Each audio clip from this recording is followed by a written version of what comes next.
Good morning. নমস্কার বন্ধুরা, আমি ইন্ডিয়া থেকে পিয়ালি বলছি গো। তোমরা কেমন আছো সবাই? আমি তো অনেক ভালো আছি, আর আজকের দিনটাতে তো আরও বেশি ভালো আছি। আমার যত পুরনো বন্ধু, নতুন বন্ধু, দূরের বন্ধু আর যারা কাছে আছো, সকলকে জানাই পিয়ালি 3 চ্যানেলে অনেক অনেক স্বাগত। আজকে জানো তো একটা বিশেষ দিন। এই যে দেখো, ছেলের বন্ধুরা সব একটুখানি ঘুরতে গেছিল, তো ওরা আবার বাড়িতে এসছে। আজকের দিনটা ওরা থাকবে, থেকে কালকে ওরা চলে যাবে। তো গরম তো বড্ড বেশি, তাই জন্য বললাম চল তোরা একটুখানি ঘরে বস, আর এসিটা চালিয়ে দিতে বললাম ছেলেকে। আজকে কেন বলো তো বিশেষ দিন আমার? কারণ আজকে অনেক দিনের পর, অনেক অপেক্ষার পর আজকে সেই দিনটা ফিরে এসেছে। অনেক দিন ধরে আমি অপেক্ষা করছিলাম, অবসান হলো আজকে সেই অপেক্ষার। তোমরাও দেখতে থাকো যে কি কারণে আমি তোমাদের আজকে বললাম আমার অনেক দিনের অপেক্ষার আজকে অবসান হলো। প্রত্যেকটা মেয়ে মানুষেরই স্বপ্ন থাকে জানো তো বন্ধুরা, একটু একটু করে নিজেদের ঘর, নিজেদের যতটুকু বসত বাড়ি আছে, একটু একটু করে সে যেন সেটাকে সাজিয়ে তোলে। ছেলেরা কাজ করে বাইরের, আর মেয়েরা ঘরটাকে সুন্দর করে গুছিয়ে তুলে রাখে। আর আমারও ঠিক সেই রকমই ইচ্ছা, আর সেই রকমভাবেই আমি আমার ঘরটাকে একটু একটু করে সাজিয়ে তুলছি। আমার ঘর মানে আমার এই ফ্ল্যাটটা, এই তো একটুখানি ছোট্ট ফ্ল্যাট, কিচ্ছু ছিল না, কোনো জিনিসপত্র কিচ্ছু ছিল না। তোমাদের সাথে সব কিছুই আমি শেয়ার করেছি। আমার ঘরে 2টো ঘরে ওয়ার্ড্রপ, খাট, এগুলো তৈরি করেছি একটু একটু করে। তারপরে এলো এই যে ডাইনিং টেবিল, আর আজকে আসছে আর একটা বিশেষ জিনিস। তোমরা দেখতে থাকো যে কোন জিনিসের জন্য আমি এতটা অপেক্ষা করে বসেছিলাম। তো এইভাবেই যদি একটু একটু করে সঞ্চয় করে করে গুছিয়ে তুলতে পারি আমার এই ফ্ল্যাটটাকে, তোমরা আমার পাশে থাকো সর্বক্ষণ, আর তোমাদের সাথেই তো শেয়ার করব। তোমরা যে আমার পরিবার।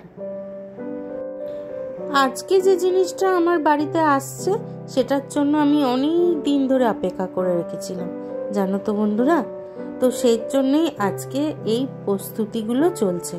দেখো, বাবা আর ছেলে দুজনে মিলে আমাদের যে ডাইনিং টেবিলটা আগে ছিল, মানে আগে যেটাতে আমরা খাওয়া দাওয়া করতাম, সেইটাকে খুলে রেখে দিল। প্রথমে ওরা ভেবেছিল যে ওইটাকে কোথাও বিক্রি করে দেবে। তো আমি বললাম যে না, বিক্রি করো না, ওটা তো ফোল্ডিং, ওটাকে খুলে ঠুলে ওপরে আমাদের যে এই বাথরুমের সামনে যে ওপরে একটা একটা লব আছে, সেইখানে তুলে রেখে দিও। তাহলে কি হবে, ভবিষ্যতে যদি অনেক লোকজন হয়ে যায়, অন্তত পেতে তো 5 জনকে খেতে দেয়া যাবে। তো সেই মতো ওরা এখন ওটাকে ঘরে রেখে এসছে।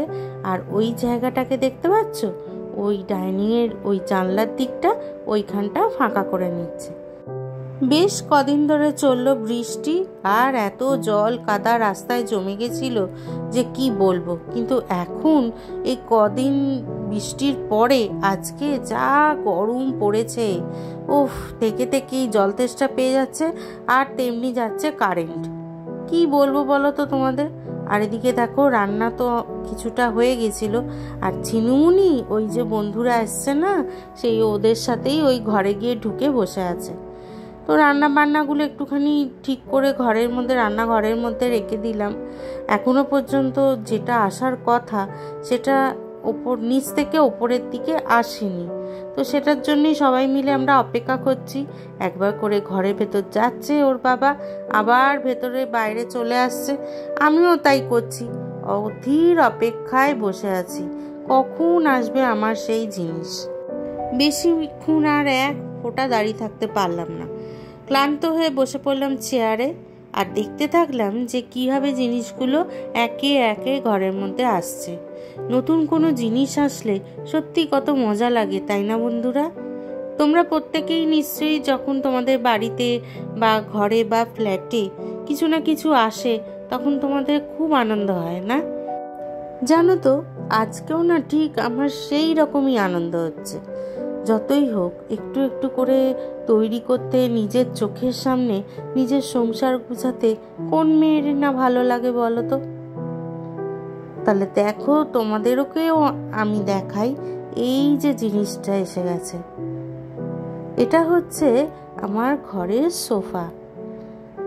আমার চন্দননগর বাড়িতে কোনোদিন সোফা ছিল না, তো আমার অনেক দিনের শখ ছিল যে আমার একটা সোফা হবে। আর আমি সেই সোফাটাকে এমন করব, মানে এমন বানাবো যাতে সোফা কাম বেডও হবে, আবার বসার জন্য সোফাও হবে। কারণ কি বলতো, আমি চিন্তা করে দেখলাম যে এক তো আমাদের এই 3 বেডরুমের ফ্ল্যাট, এবার যদি কখনো কোনো সময় প্রচুর লোকজন হয়ে যায়, যেন কোনো মানুষকে মাটিতে শুতে দিতে না হয়। 3টে ঘরে 3টে খাট আছে, যে যেখানে পারবে শুতে পারবে, অনেক জায়গা। আর এই সোফাটাও আমি এমন করে বানালাম, অর্ডার দিয়েই এটাকে বানানো, এটা রেডিমেড কেনা নয়। এটাকে এমনভাবে বানানো হয়েছে যে এটাও যদি টেনে একটা বেড মতো করে দেওয়া যাবে এবং সেখানে অনেকেই শুতে পারবে। আমার এই জিনিসটা কেমন হয়েছে তোমরা অবশ্যই কিন্তু একটু কমেন্ট করে আমায় জানিও। এই দিকটা হচ্ছে একটা এল শেপের সিট, মানে যেখানে ছেলে এখন বসেছে, কিন্তু ওই এল শেপের সিটটাকেও না খোলা যায়, জানো তো। ভালোই হয়েছে। তোমাদের দাদা কিন্তু আবার আমাকে বোঝাচ্ছে যে বেশি একদম নরম না যে ঢুকে যাচ্ছি, আবার খুব বেশি শক্ত তাও না। অ্যাকচুয়ালি হয়েছে কি, আমাদের তো গদিতে শোয়া অভ্যেস নেই, সেই জন্য না গদিতে শোয়াতে আমাদের কোমরে পিঠে খুব ব্যথা হচ্ছে। তো এই রকম শক্ত একটা বেশ জায়গা থাকলে আর খুব আরামও হবে। আমরা তো একটা তোষকের ওপরে শুতাম খাটেতে, তো ওইটা আমাদের অভ্যেস হয়ে গেছে। তাই জন্য তোমাদের দাদা বলছে যে এটা বেশি নরমও না আর খুব বেশি শক্তও না। এই দেখো, এই দিকটায় এইরকম টাইপের এল শেপ, আর এইখানে বালিশ টালিশ কিছু যদি রাখতে হয়, চাদর রাখতে হয়, তাহলে এইরকমভাবে তুলে নিয়ে এখান থেকে বার করতে হবে। এইটা বানানো হয়েছে হাইড্রোলিকটা এখনো পর্যন্ত ফিট করা হয়নি, তাই ওরা দুজনে মিলে দেখছে যে এটা কিভাবে ফিট করতে হয় না হয়। আর আমি এদিক থেকে ওদেরকে বোঝাচ্ছি, ছেড়ে দাও না বাবা, ওরা আসলে পরে একদম ওটাকে ফিট করে দেবে। সোফার তো একটা সাইড পার্ট এসছিল, তারপরে এলো দেখো সিটিং পার্টটা, মানে যেখানে বসতে হবে। ওই দিকটা বসাও যায়, আবার একটু শোয়াও যায়, আবার এই দিকটা হচ্ছে শুধু বসা, মানে সোফাটা দুটো পার্টে ভাগ করা। এবার এটাকে ওরা খুলে ওই একসাথে জুড়ে দেবে। ব্যাস তৈরি হয়ে গেল আমার সোফা। কেমন হয়েছে বন্ধুরা অবশ্যই কিন্তু একটু আমাকে কমেন্ট করে জানিও। আমার খুব স্বাদের জিনিস এটা, অনেক দিন অপেক্ষা করেছিলাম এই একটি জিনিসের জন্য। আজ আমার অপেক্ষার অবসান হলো অবশেষে। আমি পেলাম আর একটা নতুন জিনিস, আমার ঘরে এলো আর একজন নতুন সদস্য। ওই দেখো, এবার ওরা ওই হাইড্রোলিকটা ফিট করে দিচ্ছে। সোফা তো এলো, এবার এর সাথে কতগুলো কুশন দিয়েছে দেখেছো? দাঁড়াও তোমাদেরকে দেখাই। বিশাল বড় বড় 4খানা কুশন দিয়েছে আর 2টো ছোট ছোট কুশন। এত বড় বড় বালিশ, আমি তো ভেবেই পাচ্ছিলাম না যে কুশনগুলো এত বড় বড়, তাহলে কি বসার জায়গা হবে। এত কিছু চিন্তা করছিলাম, যেহেতু আমি কোনোদিন এইভাবে, মানে আমার কোনোদিন সোফা ছিল না, তাই আমি এটা ঠিক জানতাম না। তারপরে বসে যখন ওরা চলে গেল, তারপরে বসে দেখলাম যে হ্যাঁ, এটা তো মানে পিঠটা ঠেসান দেওয়ার জন্য এত বড়, আর কি যে আরাম তোমাদের বলে বোঝাতে পারবো না। এই দেখো এতগুলো কুশন, 4টে বড় বড় কুশন আর 2টো ছোট কুশন। যে ভাইগুলো এসছিল এই সোফাটা নিয়ে, তাদের খুব কষ্ট হয়েছে জানো তো বন্ধুরা, কেননা এই এত বড় বড় জিনিসগুলো তো সিঁড়ি দিয়ে তুলতে হয়েছে ওদেরকে, এইগুলো তো আর লিফটে উঠবে না। তো যাই হোক, ওরা জল খেতে চাইলো, ওদেরকে একটুখানি জলও দিলাম। আর ওরা এইদিকে দেখো আমাদেরকে দেখিয়ে দিচ্ছে যে কিভাবে এটা খুলতে হয়। এই সোফা কাম বেডটা আমার এইরকম সামনের দিকে কেমন দড়ি সিস্টেম করা, ওটাকে টেনে ধরে টানতে হবে, তাহলেই খুলে যাবে। সিস্টেমটা সত্যি খুব ভালো লাগলো আমার। আর তার সাথে এই যে সামনে দিয়েছে একটা সেন্টার টেবিল। তার আগে ছেলেকে বললাম একবার তুই নিজে খুলে দেখ যে হ্যাঁ ঠিক মতো করতে পারছিস কিনা।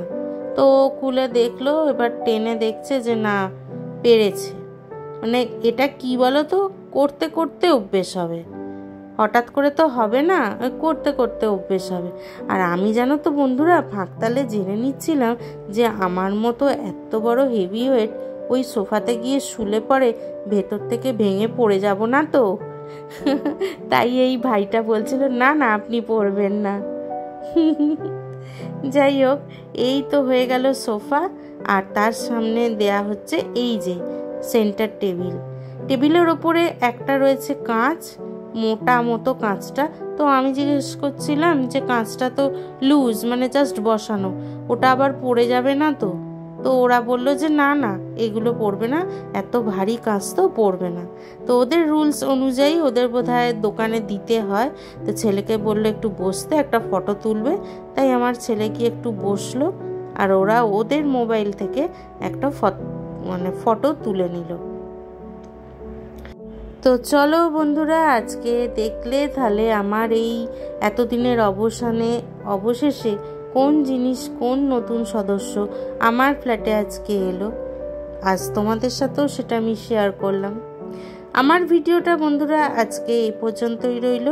আমার এই ভিডিও যদি তোমাদের ভালো লাগে তাহলে প্লিজ একটা সাবস্ক্রাইব করো, একটু লাইক করো, আর আমার পাশে থেকো।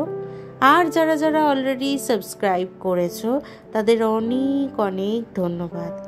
দেখা হবে আবার কালকে, চলে আসবো নতুন আর একটা ভিডিও নিয়ে। আজ আসি, টাটা।